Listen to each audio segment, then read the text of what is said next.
Good morning students. आप सभी का अपने पॉलिटिकल साइंस की जो ऑनलाइन क्लासेज है उसमें स्वागत है। देखो, अपने कल का जो वीडियो था वो था अपने धर्म से रिलेटेड। कल अपने धर्म की जो भारतीय संस्कृति है उस भारतीय संस्कृति में कौन कौन से धर्म है और उनकी संकल्पनाएं कैसी है, उनके सिद्धांत क्या है, उन्होंने किन बातों पे जोर दिया है, उनकी चर्चा अपने कल के वीडियो में की थी। आज अपने एक नई अवधारणा स्टार्ट कर रहे हैं जिसका नाम है अपने राजनीतिक सामाजिकरण अर्थात पॉलिटिकल सोशलाइजेशन। तो बात करते हैं अपने राजनीतिक सामाजिकरण।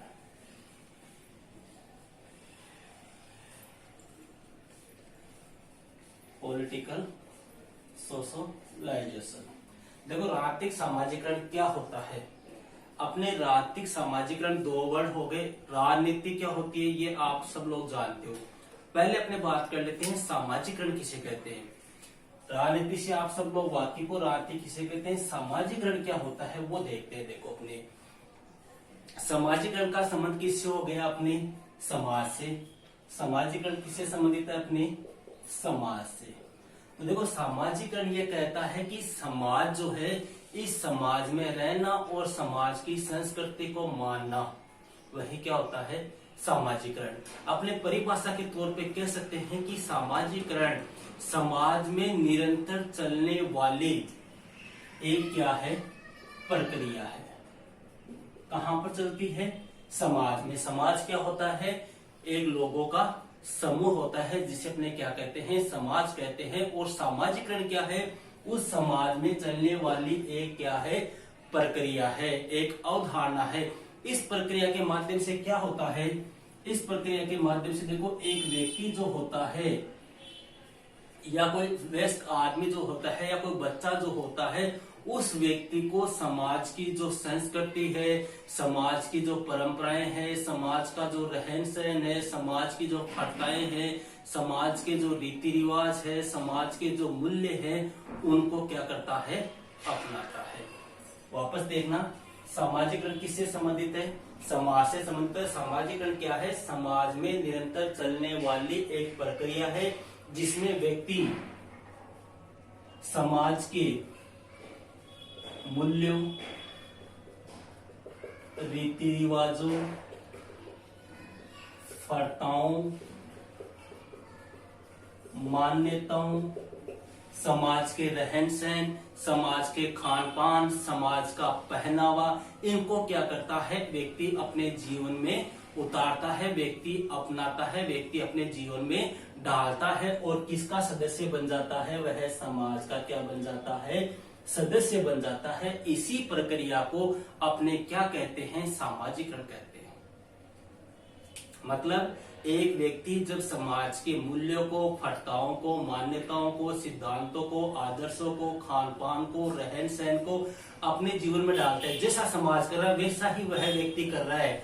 समाज की देखिए देखिए वह व्यक्ति उन परंपराओं को अपना रहा है, तो वह प्रक्रिया क्या कहलाएगी, सामाजिकरण कहलाएगी। जैसे मान लो एक बालक है, उस बालक को समाज के द्वारा अपने समाज की संस्कृति के बारे में सिखाना, अपने समाज के खान पान, अपने समाज के रहन सहन। जैसे मान लो अपने एक आदिवासी बालक है, एक कोई आदिवासी बच्चा है, एक आदिवासी बालक है, इन आदिवासी बालकों का एक होता है कबीला। तो इस कबीले के लोग क्या करते हैं, उस बच्चे को अपने आदिवासियों का जो रहन सहन है, आदिवासियों का जो खान पान है, उनका पहनावा है, वह बच्चा किनसे सीखता है, इस कबीले में रहकर तो सीखता है। बच्चा है, आदिवासी बच्चा है, वह अपने कबीले में रहकर उन आदिवासियों का जो रहन सहन, उनकी परंपराएं, प्रथाएं, मूल्य, आदर्श, खान पान, पहनावा जो भी होता है, वो बालक इस कबीले में रहकर लोगों से क्या करता है, सीखता है, ग्रहण करता है। तो वह प्रक्रिया क्या कहलाएगी, सामाजिकरण। ठीक है, तो ये तो बात हो गई अपने किसकी, सामाजिकरण की, कि यह समाज में चलने वाली एक प्रक्रिया है। इस प्रक्रिया के माध्यम से एक व्यक्ति समाज में विद्यमान प्रतिमान है, प्रथाएं है, रीति रिवाज है, मान्यताएं हैं, परंपराएं हैं, मूल्य हैं, इनको क्या करता है, अपनाता है और समाज का क्या बन जाता है, सदस्य बन जाता है। जैसे अपने बात कर ले, समाज के द्वारा एक बालक को अपनी समाज की संस्कृति का ज्ञान करवाना, उसका रहन सहन, पहनावा, खान पान, ये सब क्या करना, सिखाना, वही क्या कहलाता है, सामाजिकरण। अब बात करते हैं अपने राजनीतिक सामाजिकरण की। राजनीतिक सामाजिकरण क्या होता है? देखो, राजनीतिक सामाजिकरण की सर्वप्रथम व्याख्या करने वाला व्यक्ति जो था वो कौन था? अपने हर्बर्ट साइमन था। हर्बर्ट साइमन ने सर्वप्रथम राजनीतिक सामाजिकरण की क्या की थी? व्याख्या की थी। इसने एक पुस्तक लिखी थी जिसका नाम था पॉलिटिकल सोशलाइजेशन, अर्थात राजनीतिक सामाजिकरण। इस पुस्तक में इसने सर्वप्रथम किसकी व्याख्या की? राजनीतिक सामाजिकरण की व्याख्या की, या राजनीतिक सामाजिकरण पर सर्वप्रथम विचार प्रस्तुत करने वाला जो विचारक था वो कौन था? हर्बर्ट साइमन था। अब देखो, राजनीतिक सामाजिकरण क्या था? सामाजिकरण आप समझ गए होंगे। तो राजनीति में क्या होता है? राजनीतिक सामाजिकरण का मतलब क्या हो गया? अपने जो राजनीति के सिद्धांत है, अपनी जो पॉलिटिक्स होती है, इस पॉलिटिक्स के जो अपने राजनीति के जो सिद्धांत है, उनके क्रियाकलाप है, उनके जो मानक है, उनके जो आदर्श है, उनके जो अपने मूल्य हैं, उनको क्या करना? अपनाना, तथा एक पीढ़ी से दूसरी पीढ़ी में उनको क्या करना? ट्रांसफर करना, समाज के द्वारा उनको प्रसारित करना, वही क्या कहलाएगा? राजनीतिक सामाजिकरण। सामाजिकरण में तो क्या हो गया? समाज से संबंधित हो गया। राजनीतिक सामाजिकरण किससे संबंधित हो गया? कि जो राजनीति के सिद्धांत है, राजनीति के जो, देखो अपने लिख लेते हैं, राजनीति के जो सिद्धांत है, राजनीति के जो आयाम है, जो आदर्श है, जो मूल्य है, जो क्रियाकलाप है, जो कार्यक्रम है, जो सिद्धांत है, उन सभी को क्या करना? अपनाना, उनको एक पीढ़ी से दूसरी पीढ़ी में क्या करना? स्थानांतरित करना, वही क्या है? राजनीतिक सामाजिकरण है। कहने का मतलब हो गया कि राजनीतिक सामाजिकरण वह प्रक्रिया है जिसमें एक व्यक्ति को राजनीति से संबंधित ज्ञान प्रदान किया जाता है। मतलब राजनीति कैसी होती है, राजनीति के आदर्श कैसे होते हैं, उसके मानक कैसे होते हैं, उसके सिद्धांत कैसे होते हैं, इस प्रक्रिया का ज्ञान व्यक्ति जिससे करता है ना, उसे क्या कहते हैं? राजनीतिक सामाजिकरण कहते हैं। या अपने दूसरी भाषा में कह दें कि राजनीति की शिक्षा प्रदान करना। किसकी शिक्षा प्रदान करना? राजनीति की शिक्षा प्रदान करना या राजनीति का ज्ञान प्रदान करना, वही क्या है? अपने राजनीतिक सामाजिकरण है। देखो, वापस एक बार रिपीट कर रहे हैं, अपने राजनीतिक सामाजिकरण की जो प्रक्रिया है, इसका सर्वप्रथम उल्लेख या इसकी सर्वप्रथम व्याख्या या सर्वप्रथम विचार व्यक्त करने वाला जो विचारक था, उसका नाम था हर्बर्ट साइमन। इसने एक पुस्तक लिखी थी, इसका नाम था पॉलिटिकल सोशलाइजेशन। इस पुस्तक में इसने राजनीतिक सामाजिकरण का सिद्धांत दिया था। राजनीतिक सामाजिकरण होता क्या है? देखो, वह प्रक्रिया जिसके द्वारा एक राजनीतिक व्यवस्था के जो मानक होते हैं, जो सिद्धांत होते हैं, जो आयाम होते हैं, जो आदर्श होते हैं, जो मूल्य होते हैं, जो क्रियाकलाप होते हैं, उनका एक पीढ़ी से दूसरी पीढ़ी में क्या करना? स्थानांतरण करना। मतलब मैं समाज में रह रहा हूँ, मेरे को राजनीतिक सामाजिकरण की परख है, मैं अपने से जो समाज में जो नए व्यक्ति जुड़ रहे हैं, उनको इस राजनीति की समझ को क्या कर रहा हूँ? स्थानांतरित कर रहा हूँ, वही क्या हो गया? राजनीतिक सामाजिकरण। या अपनी सीधी भाषा में बोल दे तो वह प्रक्रिया जिसके माध्यम से एक व्यक्ति राजनीति का क्या करता है? ज्ञान प्राप्त करता है या राजनीति की शिक्षा प्राप्त करता है ना, वही क्या होता है? राजनीतिक सामाजिकरण। मैं आप लोगों को राजनीति की शिक्षा दे रहा हूँ, राजनीति की शिक्षा प्रदान कर रहा हूँ, यही क्या हो गया? राजनीतिक सामाजिकरण। अब बात करते हैं ये राजनीतिक सामाजिकरण की प्रक्रिया कब से स्टार्ट हुई। देखो, अपने दो विश्व युद्ध हो चुके हैं। पहला विश्व युद्ध हुआ था 1914 से लेके 1918 तक और दूसरा विश्व युद्ध हुआ था 1939 से लेके 1945 तक। मित्र राष्ट्र और धुरी राष्ट्रों में हुआ था, जिनमें मित्र राष्ट्रों की क्या हो गई थी? विजय हो गई थी। इस द्वितीय विश्व युद्ध के बाद में देखो जो महाद्वीप थे अपने, एशिया है, अफ्रीका है, अमेरिका है, इनसे जो स्वतंत्र राज्य हुए थे, इनसे कुछ ऐसे राज्य थे जो क्या हो गए, स्वतंत्र हो गए। कब? द्वितीय विश्व युद्ध के बाद में। तो जो स्वतंत्र राज्य हुए थे, उन स्वतंत्र राज्यों की राजनीति का कैसा अध्ययन करना, तुलनात्मक अध्ययन करने के लिए कौन सी प्रक्रिया अपनाई गई? राजनीतिक सामाजिकरण की प्रक्रिया अपनाई गई। कौन से राज्यों का? जो अमेरिका, एशिया और अफ्रीका से स्वतंत्र हुए थे। कब? द्वितीय विश्व युद्ध के बाद में। उन देशों की, उन राज्यों की राजनीतिक व्यवस्था का कैसा अध्ययन करने के लिए, तुलनात्मक अध्ययन करने के लिए कौन सी प्रक्रिया प्रारंभ हुई? राजनीतिक सामाजिकरण की प्रक्रिया प्रारंभ हुई। मतलब एक देखो यहाँ पे कई बार ऐसा ही पूछा हुआ है कि राजनीतिक सामाजिकरण की प्रक्रिया जो है वो कैसी अवधारणा है। तो एक कैसी है, ये अपने सोशियोलॉजी से संबंधित है, अपने समाजशास्त्र से संबंधित है। तो इस आधार पर अपने कह सकते हैं, देखो राजनीतिक सामाजिकरण, राजनीतिक सहभागिता, राजनीतिक संस्कृति, ये सब जो है अपने किससे संबंधित है? समाजशास्त्र से संबंधित है। इस आधार पर अपने कह सकते हैं कि राजनीतिक सामाजिकरण की प्रक्रिया जो है वो एक समाजशास्त्रीय अवधारणा है। अब देखो कुछ विचारक हुए हैं जिन्होंने राजनीतिक सामाजिकरण की परिभाषा दी है। उनमें सबसे पहला विचारक जो आता है उसका नाम है अपने आमंड पावेल। आमंड पावेल जो था, इसने राजनीतिक सामाजिकरण की परिभाषा दी। इसने कहा कि वह प्रक्रिया जिसके द्वारा एक व्यक्ति को राजनीतिक संस्कृति में प्रवेश करवाया जाता है, वही क्या है? राजनीतिक सामाजिकरण है। किसमें प्रवेश कराया जाता है? राजनीतिक संस्कृति में। देखो राजनीतिक संस्कृति क्या है, ये अपने आगे चर्चा करेंगे जब राजनीतिक संस्कृति वाला टॉपिक अपने पढ़ेंगे। राजनीतिक संस्कृति का मतलब राजनीति की जो परंपराएं हैं, जो मूल्य हैं, जो मान्यताएं हैं, उनके बारे में। तो आमंड पावेल ये कहता है कि वह प्रक्रिया जिसके माध्यम से एक व्यक्ति को किसमें प्रवेश कराया जाता है, किसका ज्ञान प्रदान किया जाता है? राजनीतिक संस्कृति का प्रदान किया जाता है, पॉलिटिकल कल्चर का ज्ञान दिया जाता है, वह क्या कहलाता है? राजनीतिक सामाजिकरण कहलाता है। दूसरा विचारक हुआ था अपने कार्ल। इसने भी अपने राजनीतिक सामाजिकरण की परिभाषा दी और इसने कहा कि वह प्रक्रिया जिसके द्वारा एक व्यक्ति को किसका ज्ञान करवाया जाता है? राजनीति का ज्ञान कराया जाता है, राजनीति का ज्ञान प्रदान किया जाता है, वह क्या है? राजनीतिक सामाजिकरण। मतलब दोनों की परिभाषा जो है वो सेम सी है।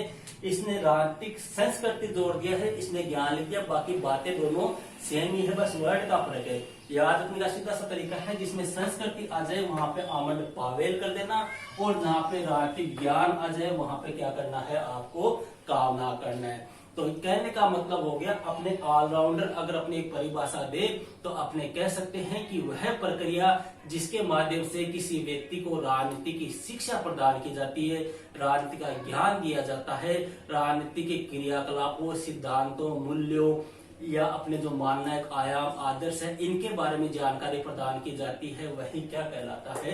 राजनीतिक सामाजिकरण। इतनी बात क्लियर हो गई। अब अपने आगे चलते हैं इसी में।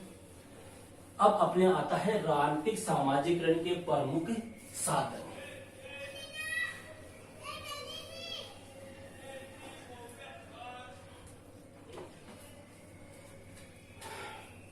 बात करते हैं राजनीतिक सामाजिकरण के साधन। मतलब ऐसे कौन कौन से साधन हैं जिससे व्यक्ति को राजनीतिक सामाजिकरण का ज्ञान प्राप्त होता है। तो इन साधनों में सबसे पहला जो साधन है, सबसे प्रमुख जो साधन है, देखो यहाँ पे ये भी ध्यान देना, कई बार पूछ सकते हैं कि राजनीतिक सामाजिकरण का सबसे प्रमुख साधन किसे माना जाता है, तो वह क्या है? परिवार है।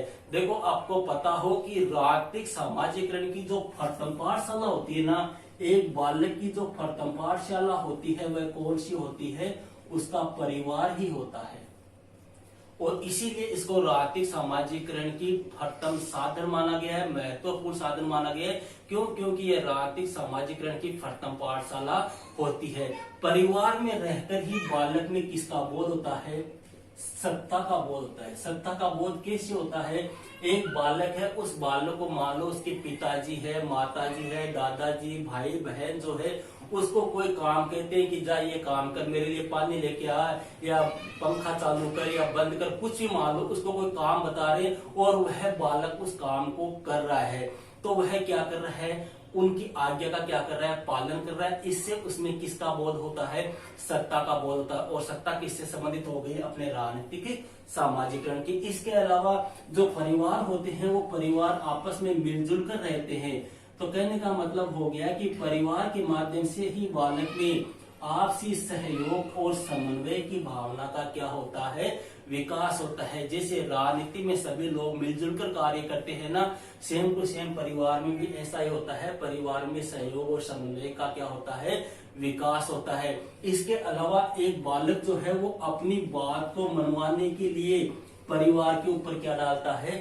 दबाव डालता है। और दबाव का संबंध भी किससे होता है? अपने राजनीति से होता है। अरे राजनीति मान लो अपनी कोई मांग पूरा करवानी है, अपनी कोई बात को सरकार से मनवाना है, उसके लिए क्या करते हैं? अपने सरकार पे दबाव डालते हैं। दबाव डालने के लिए अपने धरना, प्रदर्शन, हड़ताल वगैरह करते हैं, नहीं करते?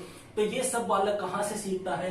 परिवार से सीखता है। एक छोटा बच्चा है, उसको साइकिल चाहिए, पापा ने मना कर दिया, बच्चा है जो रो रहा है, खाना नहीं खा रहा है, मुंह फुलाके से घूम रहा है, चारों तरफ किसी से बात नहीं कर रहा है, तो ये दबाव डालने की जो प्रक्रिया है वो बालक ने कहाँ से सीखी? परिवार से सीखी। इसीलिए कहा गया है कि परिवार जो है वो राजनीतिक सामाजिकरण की क्या है? प्रथम पाठशाला है। इसके अलावा आपने देखो एक परिवार की खास बात एक ये भी होती है कि एक परिवार का जो मुखिया होता है वह जिस पार्टी का समर्थक होता है, जिस पार्टी को वह मानता है, जैसे मान लो कोई परिवार है, उस परिवार का जो मेन व्यक्ति है वो बीजेपी का समर्थक है, तो 99% ये होता है कि उस परिवार के सारे उम्मीदवार जो है वो भी किस मुखिया का अनुसरण करके किस पार्टी का समर्थन करेंगे? बीजेपी का क्या करते हैं? समर्थन करते हैं। तो इन बातों से अपने कह सकते हैं, इनसे यह निष्कर्ष निकलता है कि एक परिवार के माध्यम से बालक में राजनीतिक सामाजिकरण की प्रक्रियाओं का या राजनीतिक क्रियाओं का क्या होता है? विकास होता है। इसीलिए परिवार को राजनीतिक सामाजिकरण की प्रथम पाठशाला कहा जाता है। दूसरा है अपने साधन शिक्षण संस्थान। शिक्षण संस्थान अपने जैसे स्कूल वगैरह, कॉलेज वगैरह, इनके माध्यम से भी बालक में क्या होता है? राजनीतिक सामाजिकरण की प्रक्रिया का क्या होता है? विकास होता है। देखो शिक्षण संस्थान जो है वो राजनीतिक सामाजिकरण की प्रक्रिया में एक महत्वपूर्ण भूमिका निभाते हैं। इनका एक महत्वपूर्ण योगदान होता है। क्यों? क्योंकि देखो सीधी सी बात है, एक बालक की शिक्षा जितनी अधिक होगी, जितनी अधिक व्यापक होगी, जितनी ज्यादा फैली हुई होगी, उस बालक में राजनीति के प्रति समझ भी उतनी ही ज्यादा होगी। अरे जिसको ज्यादा नॉलेज होगा तो उसको राजनीति का नॉलेज भी कैसा होगा? ज्यादा ही होगा। इसके अलावा एक बालक है पढ़ाई में होशियार है, तो वह पढ़ाई में होशियार होगा, उसकी शिक्षा अधिक होगी, व्यापक स्तर पर होगी, विस्तृत होगी, तो उस बालक में जो है वो राजनीति से संबंधित अच्छी बातों का, राजनीति की बुरी बातों का, राजनीति के अच्छे आदर्शों को अपनाएगा, राजनीति के जो सिद्धांत है उनसे वो सीखेगा। कहने का मतलब हो गया कि शिक्षा जो है वह राजनीतिक सामाजिकरण को क्या करती है? प्रभावित करती है। देखो अपने आज से अगर 50-60 साल पहले की बात करें तो 50-60 साल पहले अपने क्या था? लोग अनपढ़ थे, एक प्रकार से पढ़े लिखे लोग नहीं थे, तो ये अपने राजनीतिक दल वगैरह, जो नेता वगैरह, ये क्या करते थे? अपने पैसों के बदले में या शराब के बदले में क्या करते थे? वोट खरीदते थे। लेकिन वर्तमान समय पर ऐसी प्रक्रिया लगभग क्या हो गई है? समाप्त हो गई है। क्यों? क्योंकि लोगों में किसका विकास हो गया है? शिक्षा का विकास हो गया है। लोग पढ़ने लग गए हैं और पढ़ने से उनको अच्छे बुरे की क्या हो गई है? समझ हो गई है। कौन सा राजनीतिक दल अपने हित में कार्य कर रहा है, कौन सा अहित में कार्य कर रहा है, ये सारा नॉलेज जो है किनको हो गया है? बच्चों को हो गया है। किसकी वजह से? शिक्षण संस्थानों की वजह से।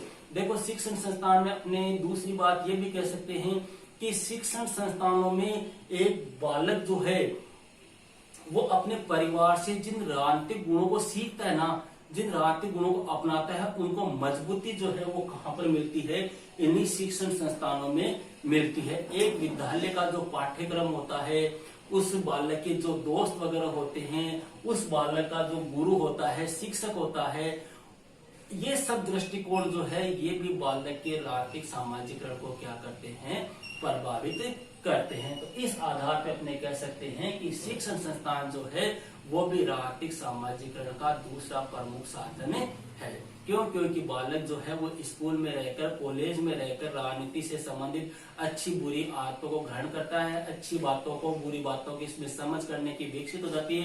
क्यों? क्योंकि वह कैसा हो जाता है, शिक्षित हो जाता है। उसकी शिक्षा जितनी अधिक व्यापक होगी उसकी राजनीतिक सामाजिकरण की समझ भी उतनी ही अधिक विस्तृत होगी। शिक्षा प्राप्त करने से बालक में अच्छी बुरी राजनीति का क्या हो जाता है, समझ विकसित हो जाती है। जैसे मान लो अपने 11वीं क्लास का बच्चा है या 12वीं क्लास का बच्चा है, जैसे आप लोगों को पॉलिटिकल पढ़ते हो तो आप लोगों को पॉलिटिक्स का क्या हो गया, नॉलेज हो गया। अगर आपका टीचर जो है पॉलिटिकल का, वह भी अगर थोड़ी सी भी राजनीति में रुचि रखता है तो आपकी राजनीतिक सामाजिकरण में रुचि और ज्यादा होगी, आपको राजनीति का और ज्यादा अध्ययन या और ज्यादा नॉलेज होगा। इसके अलावा आपके जो मित्र वगैरह है, दोस्त वगैरह है, अगर उनके साथ में भी आपकी राजनीति से अच्छी समझ है, राजनीति में उनकी मान लो अच्छी नॉलेज है, तो उससे भी आपका क्या होता है, राजनीतिक सामाजिकरण की प्रक्रिया का विकास होता है।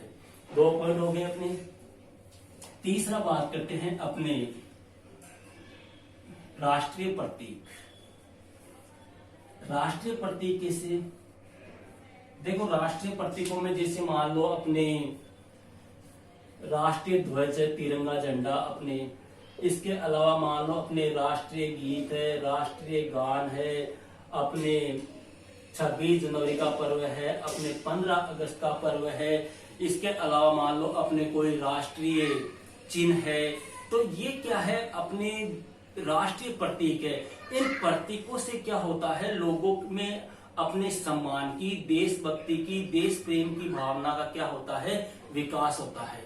अरे 15 अगस्त 26 जनवरी को जब भी अपने प्रोग्राम होते हैं स्कूलों में, राष्ट्रभक्ति से संबंधित अपने गाने बजते हैं, राष्ट्रभक्ति से संबंधित अपने गीत गाए जाते हैं, अपने परेड कराते हैं, पीटी करवाते हैं, तो उससे क्या होता है, अपने मन में भी एक प्रकार से देशभक्ति की भावना है, सम्मान की भावना है, देश प्रेम की भावना है, उनका क्या होता है, विकास होता है। और ये सारे जो राष्ट्रीय प्रतीक होते हैं ना, ये राजनीतिक व्यवस्था के प्रति लोगों में क्या करते हैं, आस्था की भावना का विकास करते हैं। तो ये कौन सा हो गया, अपने राष्ट्रीय प्रतीक। इसके अलावा अपने राजनीतिक दल भी है। राजनीतिक दल, देखो राजनीतिक दल में अपने कह सकते हैं कि भारत जो है वो अपने एक प्रकार से, भारत में कैसी व्यवस्था है, लोकतांत्रिक व्यवस्था है।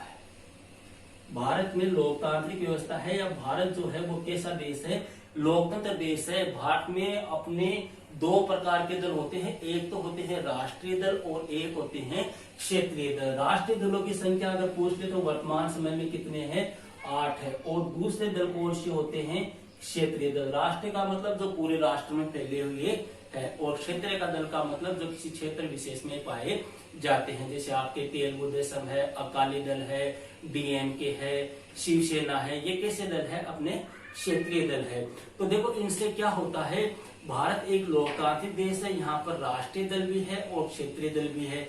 तो ये राष्ट्रीय दल, ये क्षेत्रीय दल जो है वो क्या करते हैं, अपने विचारों का, अपने क्रियाकलापों का, अपने सिद्धांतों का, अपने कार्यक्रमों का, अपनी नीतियों से या अपने भाषणों के माध्यम से क्या करते हैं, राजनीतिक सामाजिकरण को क्या देते हैं, बढ़ावा देते हैं। अरे चुनाव होते हैं, चुनाव के समय देखा होगा आपने, बीजेपी जो है वो अपने सिद्धांत प्रस्तुत करती है, कांग्रेस जो है वो अपने कि हम ऐसा करेंगे, वैसा करेंगे, हमने ये किया है, हमने वो किया है।